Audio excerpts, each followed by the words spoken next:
Testing 1, 2. Yeah.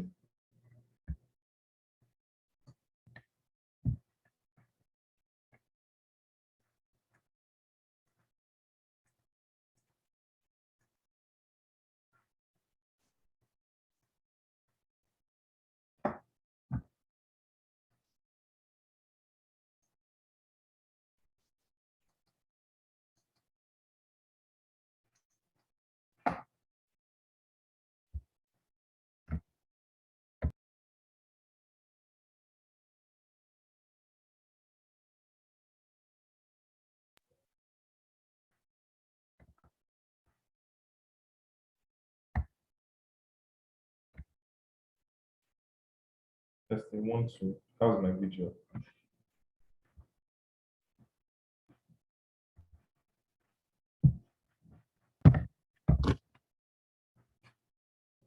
Testing 1, 2. How's my video? Testing 1, 2. How's my video? See something behind you now. Clean it. Something like see something. Look behind you, guy.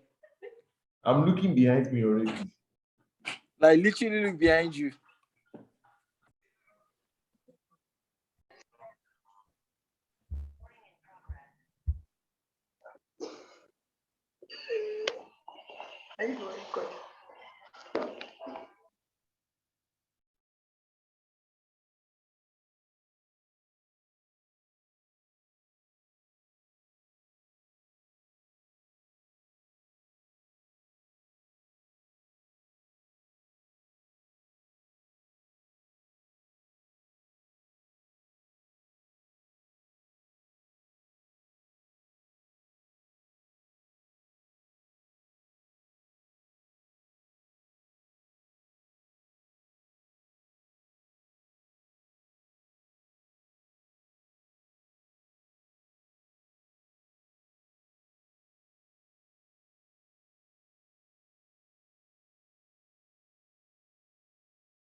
Decoded book review.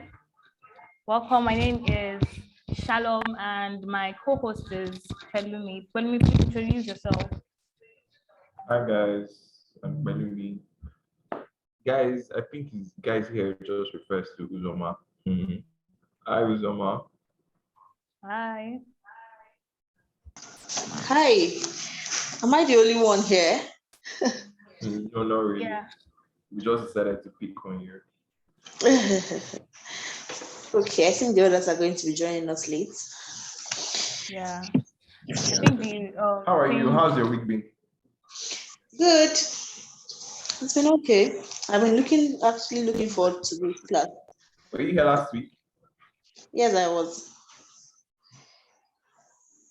I was here last week. Yeah, same here. Were you here last week? Yes. Okay. Great. It's great to have you back. Thank you. like time is going and we should just start. What do you think, Pelumi? Okay.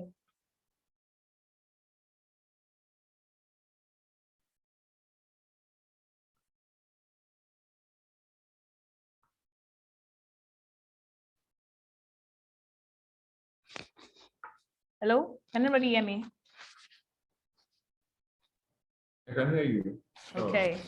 So today we'll be reviewing the book How I Built This by Guy Raz. And this is one book that I'm really, really excited about. As I was going through it, I was reading it.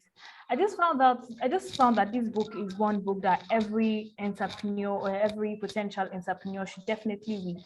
Pick up and read because Guy Raz is definitely someone of interest. He's an interesting person. He's a journalist who has interviewed more than 200 startup owners, company owners, has grown and have become the household name that we know today. We have Spanx, we have so many products, so many companies that has grown so large, and we can always learn something from this. I'm just going to give my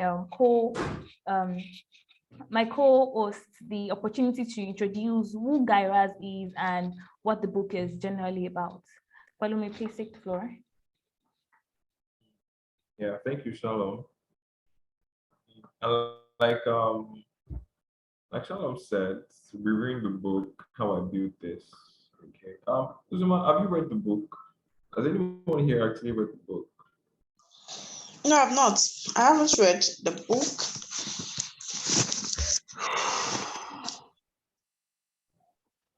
Oh yeah, someone's joining too. Okay. So like she said, it's a very insightful book, one that every entrepreneur should read. And the name of the author is actually Guy Raz, right? So I have a couple of interesting facts about this guy. Yeah. So first off, okay, hi KD. Okay, I think KD is connecting to audio. I want to familiarize with everybody. Great. Hi KD, welcome.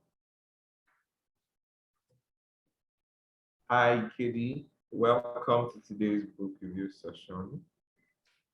Can KD hear us? I doubt. Okay.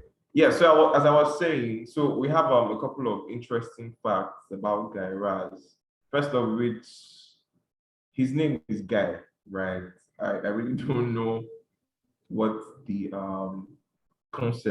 what that concept is all about, naming somebody Guy, but then we move.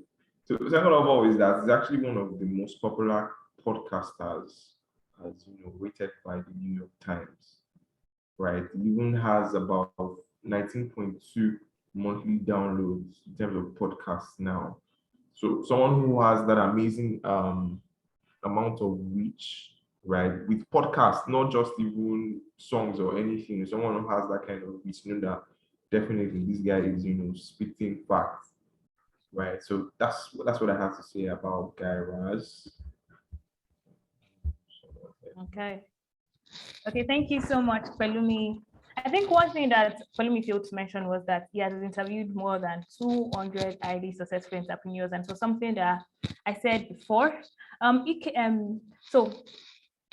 this book, How I Built This, just explains how an entrepreneur journey should look like from the early days of formulating ideas, putting one and two things together, to raising funds, raising money, to staffing the right competent talent that would run your company as effectively as it should run, and to generally becoming successful, and how to plan your finances right, that you be able to take this company to the next level. So this book is so insightful, and it's, like I said, it's one book that I'm looking forward to. So without any other things stopping us, we're just going to move on into the book.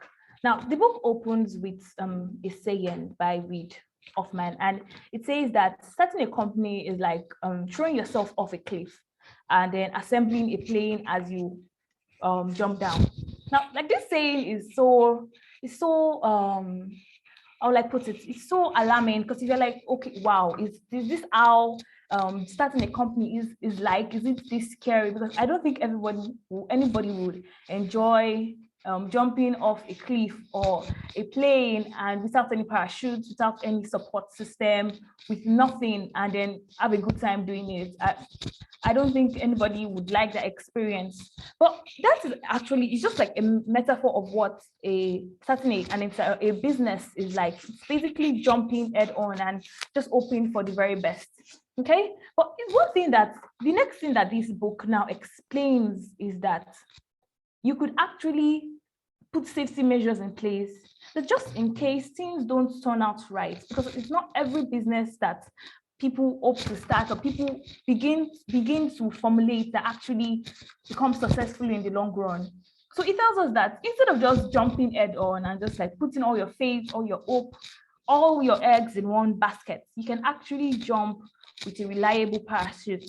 Okay, so it tells us for example, Spank's current CEO, when she started Spank, even after what Oprah Winfrey, Oprah actually mentioned her in a TV show and told people how great this product is and gave all these wonderful reviews of the product. The Spank CEO, and I think everybody knows Spank. If you don't know Spank, I feel like you should just show your hands or something. Spank is like I think women will know it more than men. So I don't want to like waste time explaining the product, but it's basically a product that is of the woman body shape, basically to output. Okay, so she actually still held on to her sales job. She was into sales. And for a long time, even after starting Spanx and it's growing and growing, she held on to that safety net, to that 9 to 5 kind of job, just in case anything goes wrong. You have to be very logical as an entrepreneur. And that's one thing that we actually outlined last week. You have to be logical. You can't say, oh, I'm doing things out of emotions. You can't let emotions move you as an entrepreneur. So if you're not joining this book every Friday, I think you're in the wrong, because it is teaching you so much that you should know. Okay, next, it tells us, okay, how do I actually, now that I know that I'm supposed to jump with a safety net, I'm supposed to jump with a parachute in mind, how do I begin to build my aeroplane? Okay, so can anybody just like give us an idea of, okay, what is the next step? What am I supposed to do? Okay, anybody?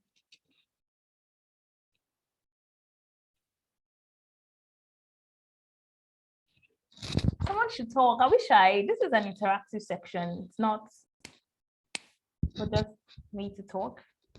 Anyone? Any idea whatsoever? You can just say something. What step do you think I should go into? Okay, I'll give everybody an hint. So before I start a product, what do I do? It starts an imagination, right? So what do you think the next step should be? I just gave you an hint. Starting a product starts with an imagination. What should the next step be? Palumi, do you want to? Yes, talk to Hexavian. Right. Talk to Xavier. That's a good one too, because I think everyone knows that Xavier is a consulting firm and we build system structures, marketing strategy for people really. But the next step, actually, even before talking to Xavier, Palumi, sorry for that, is actually you should know what you want to do. Okay, what do I want to do? What products would I like to push out? Would I like to show to the world? And this product shouldn't be one that, okay, I think I can do this. I think I can do this. It's very important. I'll keep on saying it, that as an entrepreneur, you don't make whimsical decisions out of emotional situations. Okay, so you think it's like it's a combination of two things: logical reasoning and passion. Okay, let's say okay, I feel like there's a space and people are not having, maybe let me just give an example, the right diet. Okay, and I'm someone who likes to work out, likes to monitor my calories, likes to make sure that I'm eating the right way, basically. So you see, okay, there's a space, there's a gap in the market, and there's something I like to do. So you merge those two things together.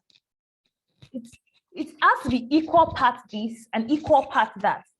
You can't just say, oh, my friend is, or a friend of mine, a partner of mine, or maybe someone that mentors me is into this, and I feel like I can do this too. It has to be, and it's not something that you just feel like one day you wake up and be like, oh, I think I like this, and then I feel like there's a gap in the market. So you also have to do your research. How do you know there's a gap in the market? Logical reasoning. You have to be logical. You have to make your research. You have to know, is this really a gap, or is this simply my imagination? Have I done my research enough to fully understand how big of a gap there is in the market?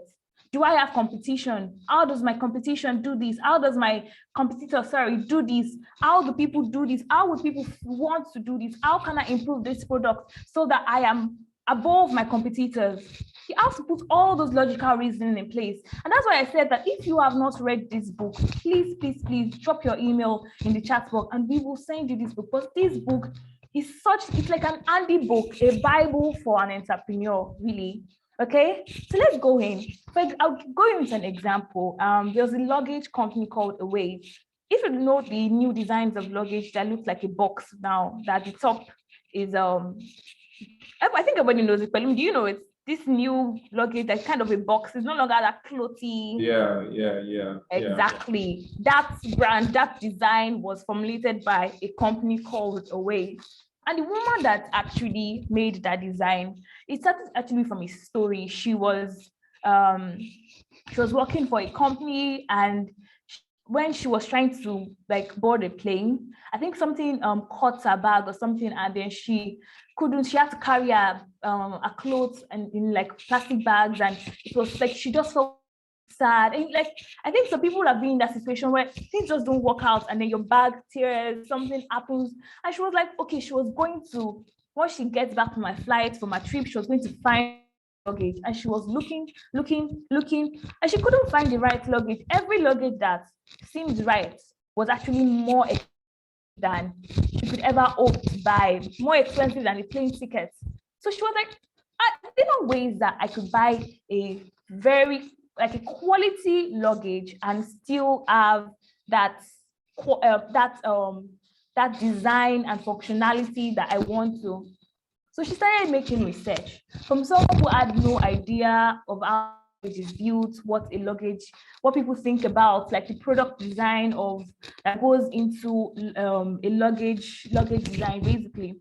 She started making her research. She started going to luggage warehouses, shops. She started asking people questions. How do you pack? What do you hope to fit into your luggage? What is the correct size? What correct size do you think a luggage should be? She asking all these different questions. Questions never be underestimated when starting as an entrepreneur. Ask questions and ask it to the right person, the right people. Okay. So she started asking open-ended questions. Sometimes she would even go to her friend's house and check, okay, what are they, how are they packing? And all this was just to formulate that ideal image that is so popular everywhere. It looks like it just popped up out of nowhere. And now every brand is copying it. Everyone is doing it. And that thing that was highlighted in this, once you know you made a good brand, once you know you did the right thing, you checked all your boxes, you asked the right questions, you put the right things in place, you will find out that your competitors will start copying you, basically. And that is when you know you're doing something good. That is when you know that, okay, I actually did to do. Okay. So now we have answered the question of vessel. Okay. We have the product ideas, we have made research, we have asked the right people the right questions, we have basically done what we are meant to do. What is the next step? Any questions? Any opinions? Anything? What do you think the next step is?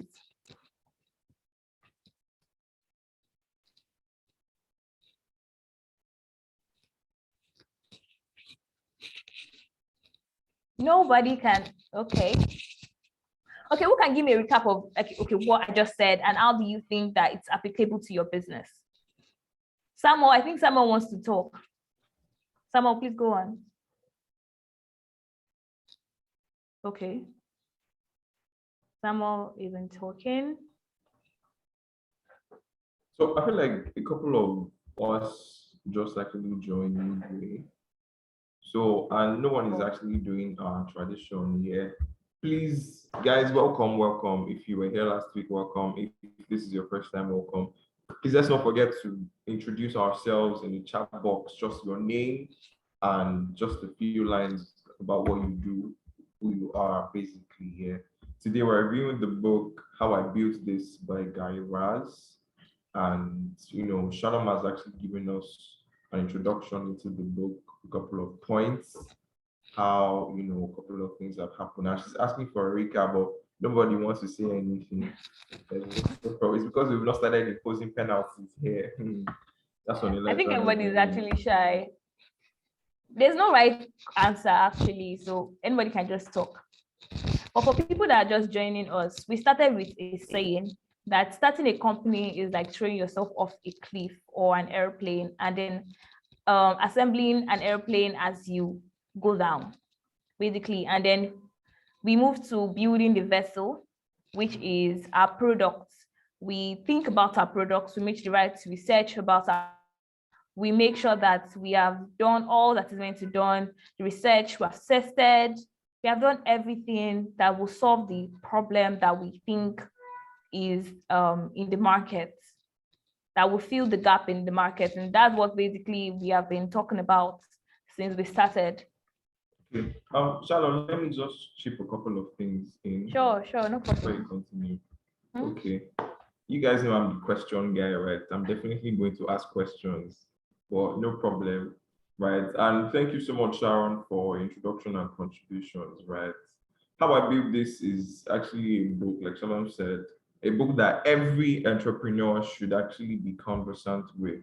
And it explains that we all know successful people, right? We know the likes of Steve Jobs, bringing it home now, likes of Dangote, Tony Lumelu, and all that. But that's not, the book is not here to describe these guys.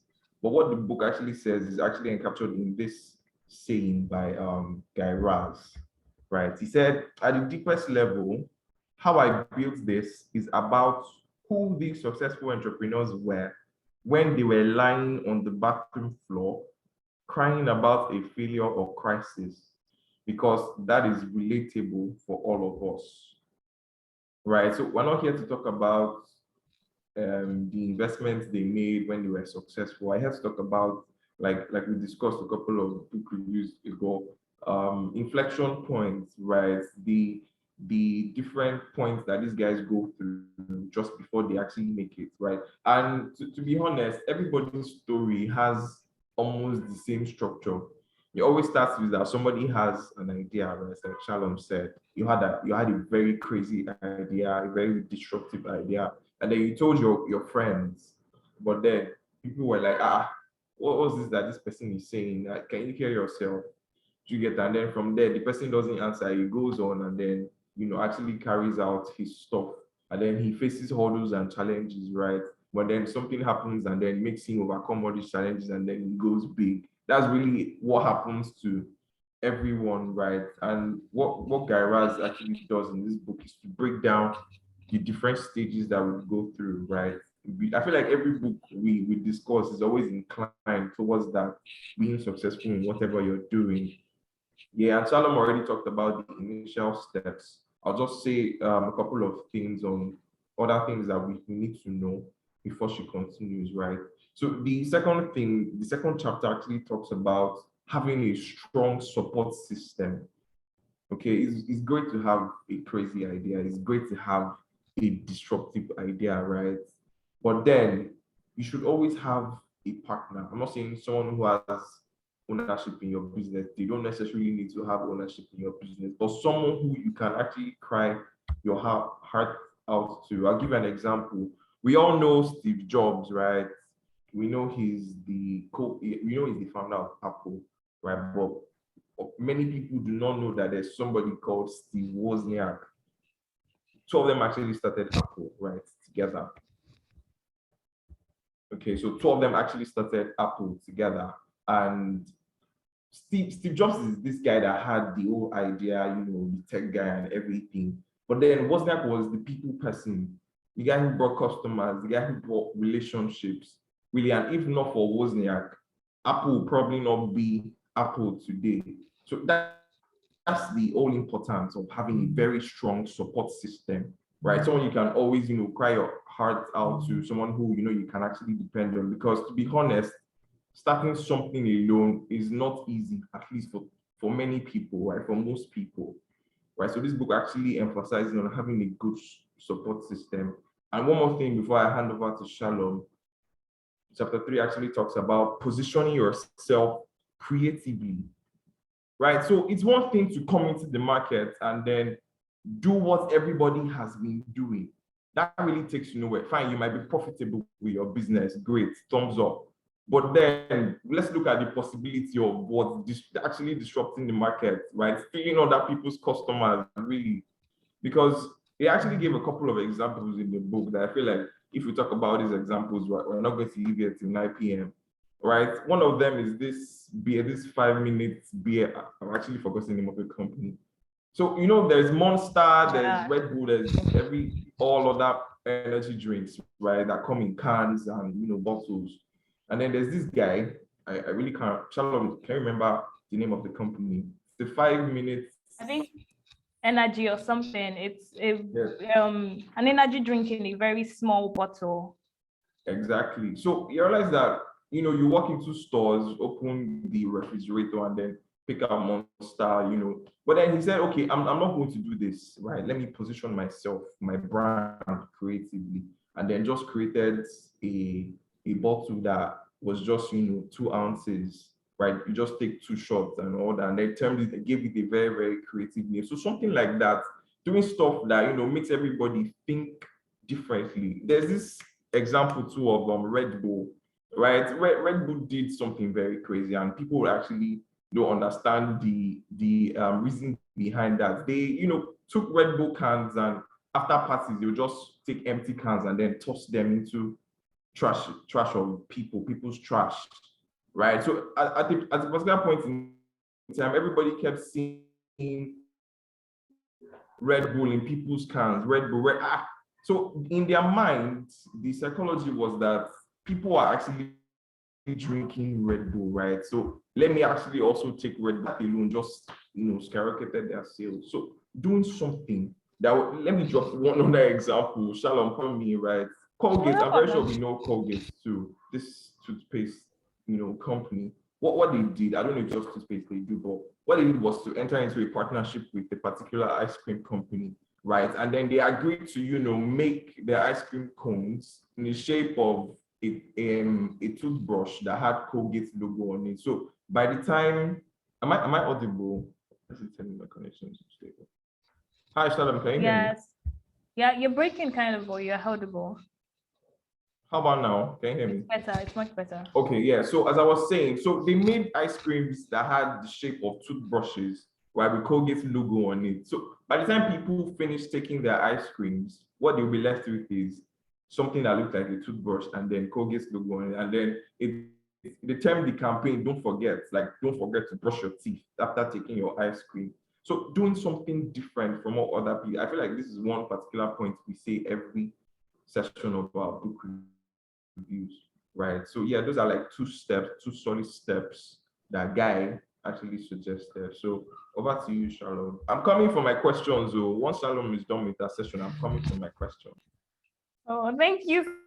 That was really amazing. Really, it was insightful. You really talked about a lot of things that I just felt like it shouldn't be removed from the book. It tells us that we should think about something different.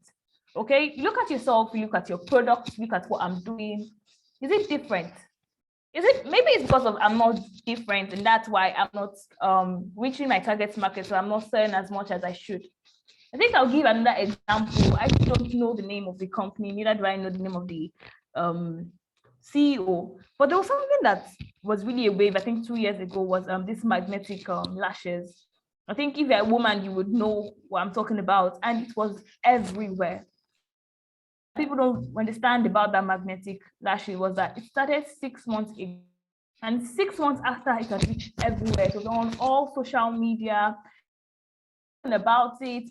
Why was there such a buzz around it? Well, it's actually because it was something different. It was something that nobody actually talked about. It was easy. It was fast. I did not have to start looking for a lash glue. I did not have to start thinking about it because of. I just had to put it and it stayed put. There was not too much stress with it. And that's the thing about doing something different. Some people want unique things. The same old things become boring as time goes on. So what are you doing that's actually different? You actually have to ask yourself that. Now we move on to the next part of assembling our aeroplane. And for those who are just joining on, my name is Charlotte. I'm talking on How I Built This by Guy Raz. Okay. So next, we are building the wings of our aeroplane. And what is that wings? It's our strategy. Okay. So we talk about what is this? What is our wings? It's actually our story and our positioning. And people are like, okay, what is this? Am I trying to get them to have an emotional story around my product? Well, I would just explain it as you have to have something that even if it's the same old thing, it makes you unique with the packaging or the story behind that product. And I think this example will just make it more, explain it more. There's a energy bar basically, and there were a lot of energy bars in the supermarkets. There were a lot different products, different brands. But what made this energy bar stand out and became popular among people who were trying to buff up in the gym or trying to build that muscle and all, was because of they actually told you what was being put inside. At the very front, in bold letters, they said that it was just 6 almonds, 3 dates, 3 white eggs, and there was nothing more. There was nothing more. Publicity around filming in their factory. They made publicity around talking with their the people who made the products. They made publicity around everything. They went to events and they made the right in front of people, right in the gyms, right in front of their target audience.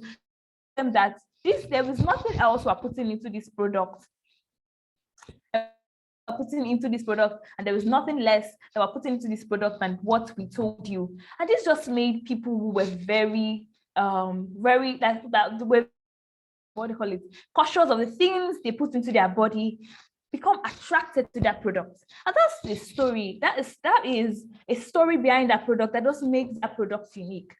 Okay, I am not putting anything more than the company is telling me. And you can trust the company because of the campaign they built, the story they tell, just makes you put trust in that company. And there is important or more wonderful than when your customers trust you.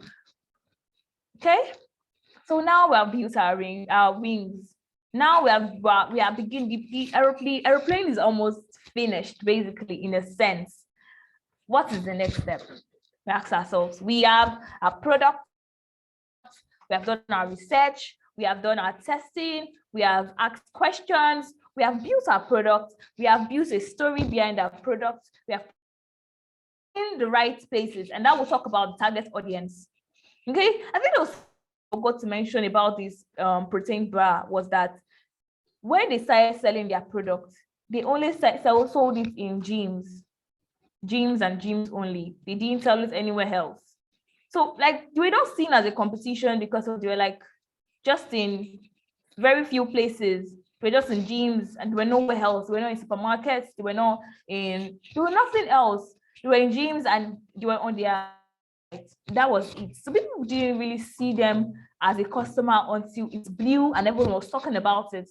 That is your story, your positioning. I know there was one thing we also highlighted last week. If you did not attend last week book review, please ask for a recording because it's very important to follow through with what you are saying. Okay, one thing we highlighted last week is that you're building something similar to a competitor's product. You have to put yourself out in such a way that you are not seen. Because if you are seen as a threat, you will be pushed out so fast, you won't even have time to establish yourself in that market.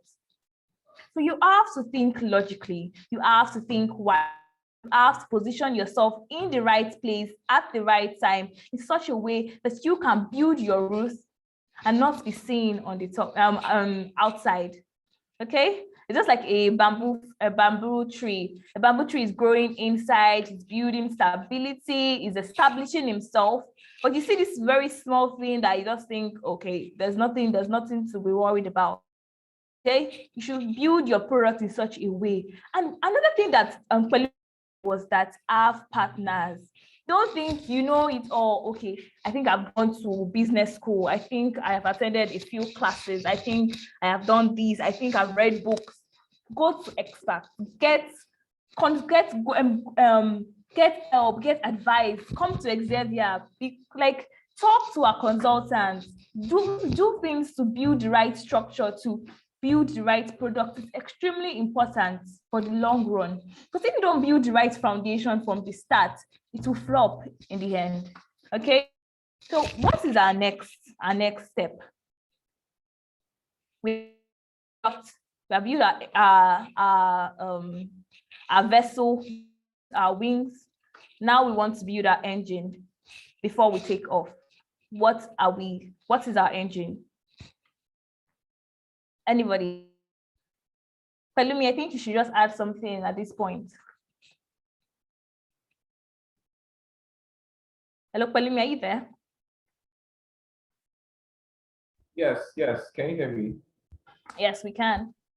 Okay. So now I feel like nobody's actually contributing. So I'm here with my controversial question, right? So yes, Shalom, thank you for your contributions. Thank you for telling us everything we need to get our plane ready, right? So now I'll be talking about funding, right? So I'm actually from a finance background, and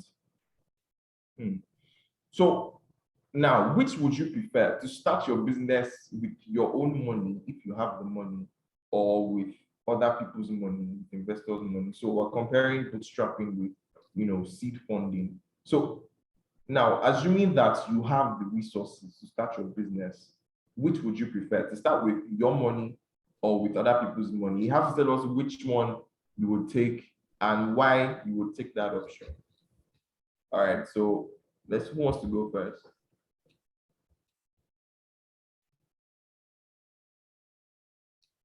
Please feel free to unmute your mics and speak up. I can see a couple of mics. Oh, yeah. Hi, Uzoma. Yes. Okay, for funding, thank you for all you guys have been doing and saying shalom, thanks. Yeah, so for funding, I think you should start with your money, because if you go and get seed from people and then you're not even sure of what the business the prospect is, and you're not sure of the future, then you go get investors' money and then you don't have results. And these guys are not interested in your stories. They will just want to see results. So start with your money as much as you can. Okay. Thank you so much, Uzoma. Thank you. Uzoma does not like stress. She doesn't want anybody to come and shout on her, really. So yes, that's quite understandable. All right, who wants to go next? Should you start your business with your own money if you have it, or should you let other people invest in it? Who wants to go next?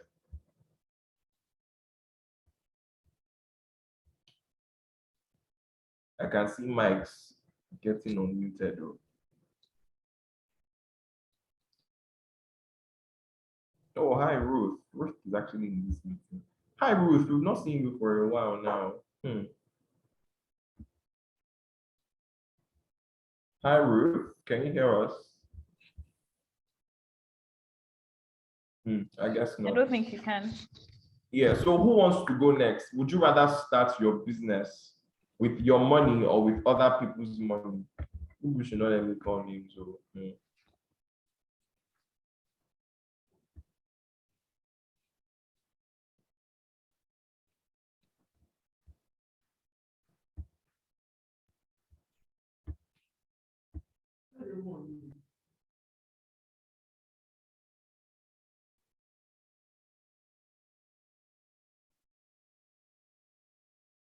Hello? Can you hear me now? Yes, we can, sir. Okay, fantastic. Good evening, everybody. Good evening. Okay, I like to go the other way when people are going one way. So I want to say I'll take investors fund to start my business. Now I'll do that because before I will get to the stage of requiring money to venture, I would have done research about the sector I want to go in. And there's something about passion. There's something about passion when venturing. We don't need to know everything about the product before we venture. But when we have that passion, I think it will help a long way into the business venture. And again, when you take people's money like that, there's a way it helps to get more people involved in the business.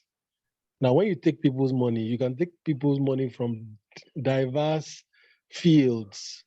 You can take an accountant's money that will help you with your books. You can take money from a sales expert that will tell you, hey, teach you how to study trends, teach you what the market is saying. You take money from people from different fields, and all of them become stakeholders in the business, and they bring their expertise to the table. And at the end of the day, come on, they say two good heads are better than one. At the end of the day, they want to protect their interests, and in the end, everybody is happy. The money will not just go down the drain like that. Accountability is higher when you work with people's money. Let me leave it at that for now while we listen to others. Solid. That's actually very, very solid stuff. Thank you, great. Thank you. I think I actually lost the call somewhere in the middle. All right. So does anybody want to go? So I say what I would do if I were to start a business.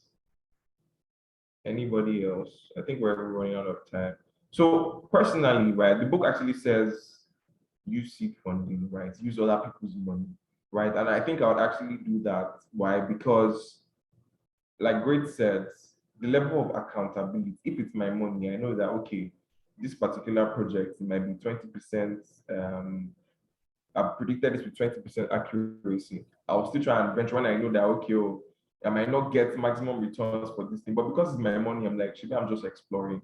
Let me just try. But then if it's other people's money, you get more conscious of the way you spend. You get more deliberate in, results that you want to get, right? So the book actually says, bootstrap, yes, use your money, of course, but then allow people to invest. And like what Great said, you have to let people from diverse backgrounds also come in so that you're not just, fixed in one spot. Yeah, so that's the funding corner. Over to you, Shalom.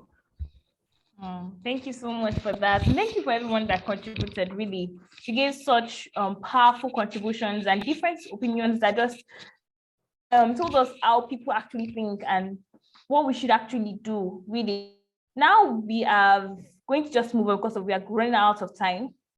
We have built our engine. We have built our vessel. We have built our wings. We want engine. Our engine is the one that would power the plane, would make that buzz, they give it enough power for it to launch from the ground. And what would that be? What would that be actually? What would be that powerful source that would take our products from just being a product, from just being an idea, to something that is seen every household, in schools, in offices, everywhere that you think your target audience would be in? And that would just be put it in the hands of the right people. It's very extremely important. A lot of people will be like, oh, my product will get there as long as I'm maybe working on my social presence, maybe on Instagram, tweeting properly, I'm doing this, I'm doing that. That's very good. Please do that. Because with the age we are in, a lot of people will actually, first of all, check your Instagram page. And I know I do this before I think something is legit. I would go check their Instagram page, check what they are doing, check their socials, check their LinkedIn, and make sure that they're actually legit. That's why it's very, very important that you also build your social image but put it in the hands of the right people that will make people be drawn to have that reason to actually go and look on your socials. And that would mean that maybe during the launch, I'll give an example. When Instagram, the two founders actually invited influencers and journalists and a lot of people who were basically powerful people in the network, in the online kind of things at that time. And then when they tested out this product, if you liked it, they gave you an opportunity to maybe write about it on your page, or talk about it on your platform, really. And that is what creates that buzz. Okay, I was looking for maybe a little product such as for example, I keep on using my example. Someone who wants people, look for people who are maybe fitness influencers. This woman that acted in what they call it, Blood Sisters. I know she's very particular about the things she eats. She's very particular about her fitness. She puts it in the hands of those type of person, and it may cost you money. It may cost you a pretty penny, but people would see it. Buzz. Want people try it, and that is why it's very important also to make a good product. If you are going to do it well, because once people try a product that is done well, they will come back. It's not a one-time thing, and once they come back for it, you'll obviously share it with people. And after that buzz, that initial buzz you have created, it's word of mouth that's just going to carry you through the extra steps and extra journey of your product, really. So you have to make a good product. You have done your research, and you can't miss a journey because of you feel like it's irrelevant, because of you feel like it's not useful. You have to be very particular about actually finishing and being extra particular in every step in building your airplane. It's very, very important. So you know your target audience, you put it in the right people talk about it. You create the right buzz around it that will just make people come back over and over and over again, to make it be seen, to make it be talked about. Because once people are talking about it, no matter how bad it is, if people start talking about it, people will start buying it. It's just the way things work, really. We have seen product that you just wonder, why are people buying this product? It's not even nice. Why are people still taking their money buying that product? It's because of people are actually talking about it. So you have to create that buzz. You have to create that to talk about that product. And sometimes as SMEs, really, because I feel like a lot of people in this platform are small businesses. You're wondering, okay, I don't have that financial capacity to maybe put it in the hands of big influencers that would begin to talk about it. Well, you can go to fairs. You can go to maybe church members that have a social standing in the community. You can take it to people, let people try it out, let people give their opinion. And it's also very important that you take this feedback. If you don't take this feedback, if people say, okay, I feel like this could be better, if you could do this, do that, do this, to go back and see, okay, are these people correct? Is what they're saying 2, 3, 4, 5, 6, 7, 8 people repeated that same feedback? Can anybody hear me? Okay. As 1, 2, 5 people repeated that same feedback, is it something I should take into consideration? Okay, we have put now, like it is very important that throughout this process, we are listening to our customers, we are listening to our testers, we are listening to people of the way. An entrepreneur is someone who isn't closed up, isn't someone who just, I have this idea, I know how I want it to look like, I know what I'm envisioning, and then I'm not going to take opinions from anybody. I'm not going to let anybody interfere with what I have in my mind. I'm not going to give way for any other opinion. An entrepreneur is one who is open to suggestions, is one open to people's feedback, and who would not take this feedback lightly. And this is basically talks about. I said before that this book is a Bible for entrepreneurs. So if you read that book, please, please, please take your time to read this book. Like I said at the very beginning that this book is something I'm really excited to talk about. I'm really, really excited. As I was reading this book, I learned so much, so much. Things I thought were correct, mistake I thought were right, and I just read. One of the mistakes were what Pelumi just outlined was that a lot of times people like, oh, I should spend my own money because of it's my business, it's my flop, it might not work out as I hope to. I want it to work out really. But it's telling us that it's better for you to use people's money because it creates that sense of accountability, that sense of okay, now it's not just me being involved in this project. A lot of people's money are involved also. Does anybody want to contribute? Hello?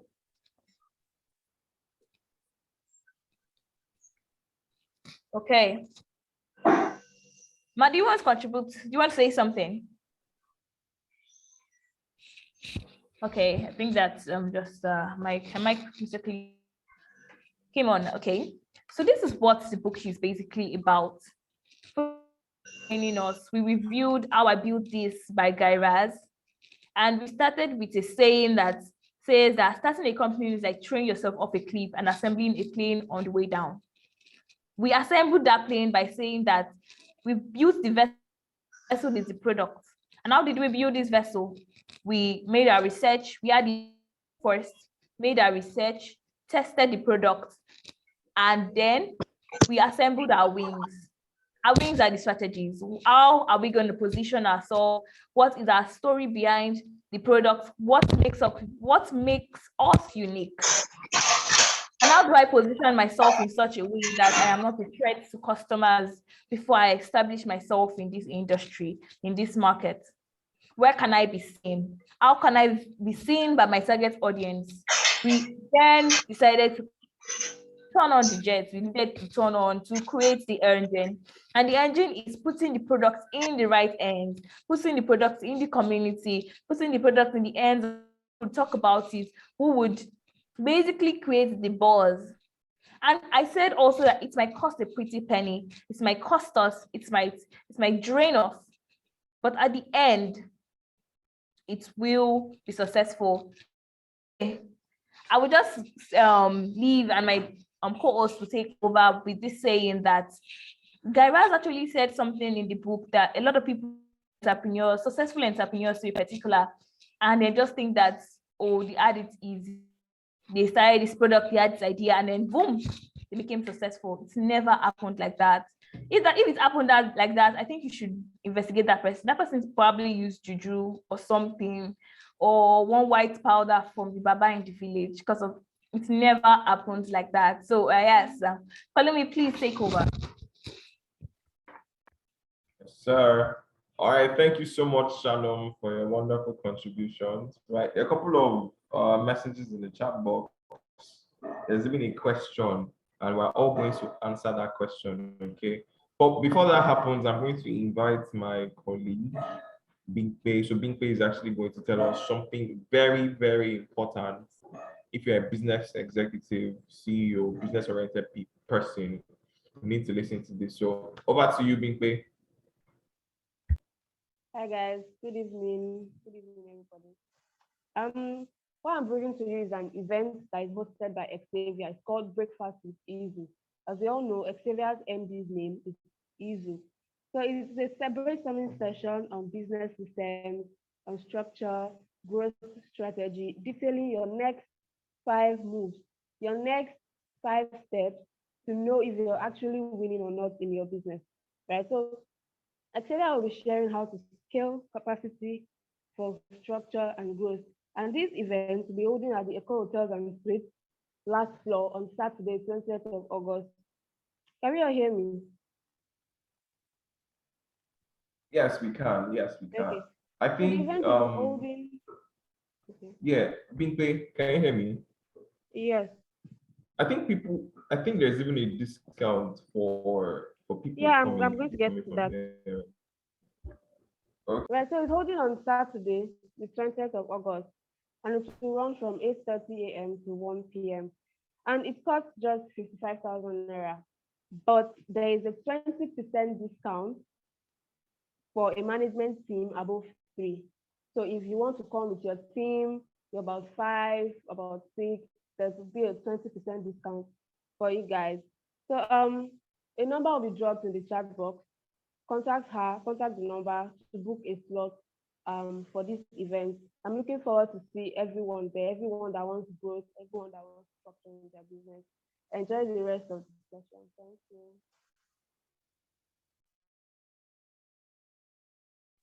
you. Thank you, Big Pay. So, guys, there's really nowhere you want to be next week, Saturday, right? Than seeing the man himself, okay, breaking down your next 5 moves, right? Everything we say here are really just snippets. Okay, so business problems, breakfast with Izu is actually the place to be. All right, so back to our review. Okay, so I'll go straight into the question. So someone says, can we talk about how we can get people to invest in our businesses? Okay, I actually have a couple of opinions, but does anybody want to go first? How do you actually think you can get people to invest? What and what should you do to make your business enticing, let people come and invest in your business? What do you think you can do? Anybody?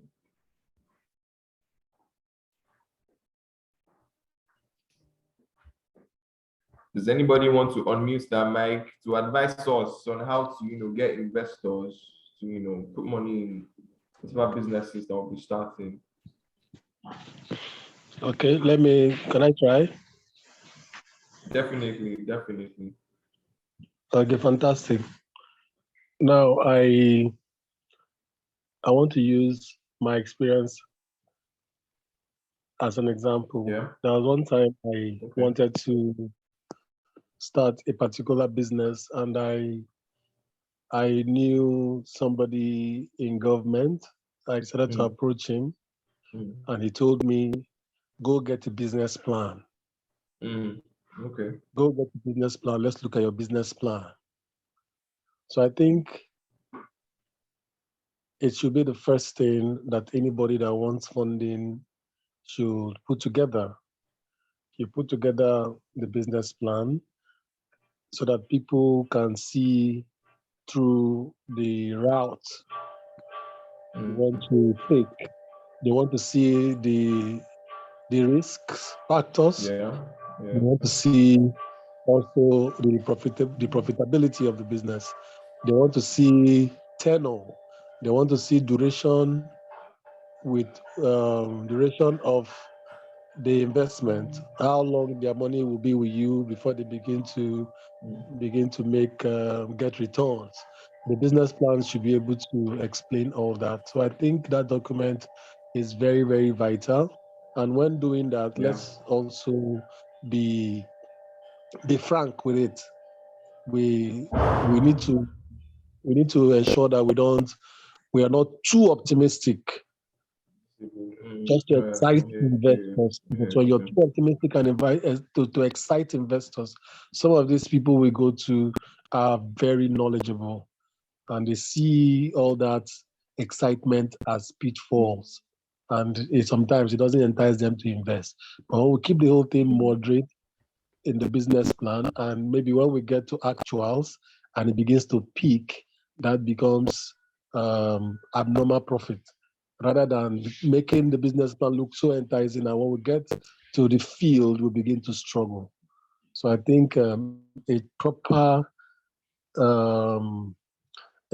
objective business plan should be the first to be able to get people to look at the idea.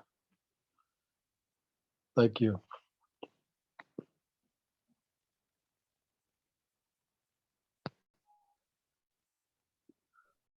Thank you so much, sir. Thank you so much, sir, for that. I think we lost Pelumi. Oh, Pelumi, are you still there? I think we lost Pelumi. Thank you so much, sir, for that contribution. Really, it's I think you said it's all. Like, you have a business plan in order to get funding. It's very important. Nobody will give you their money just because of they're not dashing you the money. It is an investment, and they hope to get a return back from that investment. So that is one reason why one reason why you need a business plan. And if you want a business plan in Xavier has over 10 years worth of experience in that field, then you're in the wrong, really. So you want to get funding, you're looking for staff, you need all these things. You have to have a business plan. It cannot be overstated. Okay? But is there anything other thing? Anyone wants to talk? Anyone else wants to make a contribution? Yeah.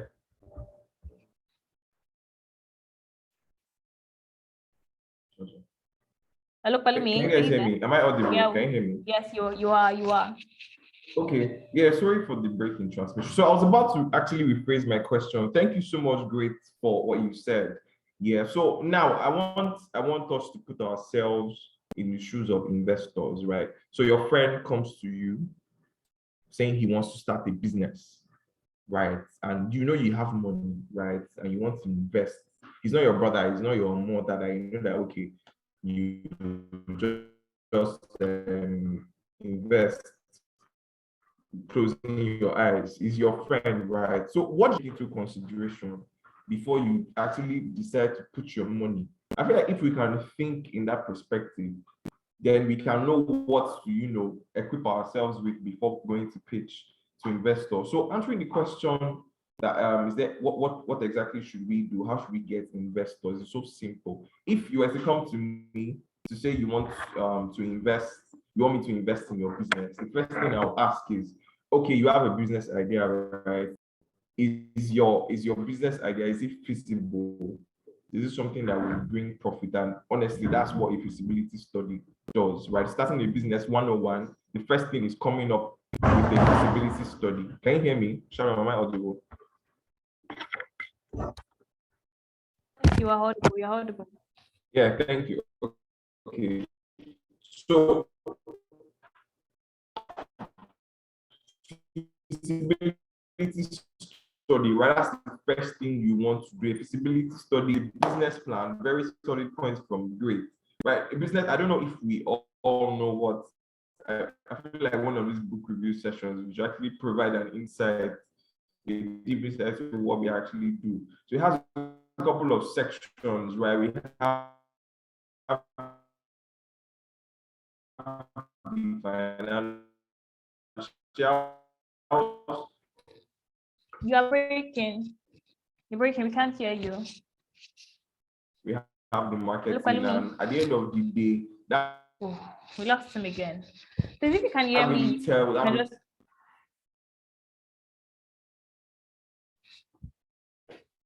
Hello, Palumi, are you there?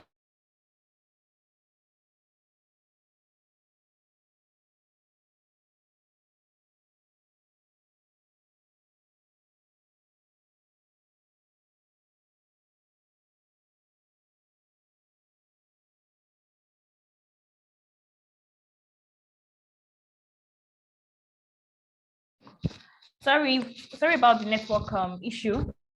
I'm back, and something Palumi was trying to talk about was that. Okay, I think we should just move on. Really, join us later. Okay, so we're saying something about how we are looking to get funding. We're looking to get this. We're looking to get funding, really, which is like the bedrock, the foundation of every business. No business would operate without money. I don't know what you're using these days, but it's money everybody is using, and it's very, very important. So how do I get funding? How do I source for the right funding? And then when we highlighted that we have to get a good business plan, it cannot be overstated. Okay, we also highlighted that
Oh, okay. I think it's much better now. I apologize for that. The next book is really out today. This is the end of the book review, and we want to thank everybody that joined us today. We want that we do not take this for granted. And if you have not listened to the recording of the last book review, because you notice that I made reference to it over and over and again, and that means you need to listen to it. This is such an insightful section that you don't need to miss. Also, don't forget that we'll be having breakfast with Izo. It's such breakfast with Izo is something that I'm actually looking forward to, because of if you're someone who has talked to Mr. Izu or have had that relationship with Mr. Izu, you understand the type of man he is. And to have the opportunity to actually have him train you and teach you on your next 5 steps, it's like very, very important. It's a wonderful section that I don't want anybody to miss. It's for entrepreneurs, it's for business owners, it's for employees, because you always, and if you're looking to even start your business in the future, it's something that you have to take into consideration. Oh God, can anybody hear me? Okay, there are discounts in place for people who would like to attend virtually, or people would be bringing 3 of their management staff. So you want to us to just get other information. A number has been dropped in the chat box. I can just reach out to that number. So thank you so much, everyone. And yes, day. Yes, we'll see you next week for the next book review. Okay, bye. All right, thanks. Bye. Bye. Bye. Bye.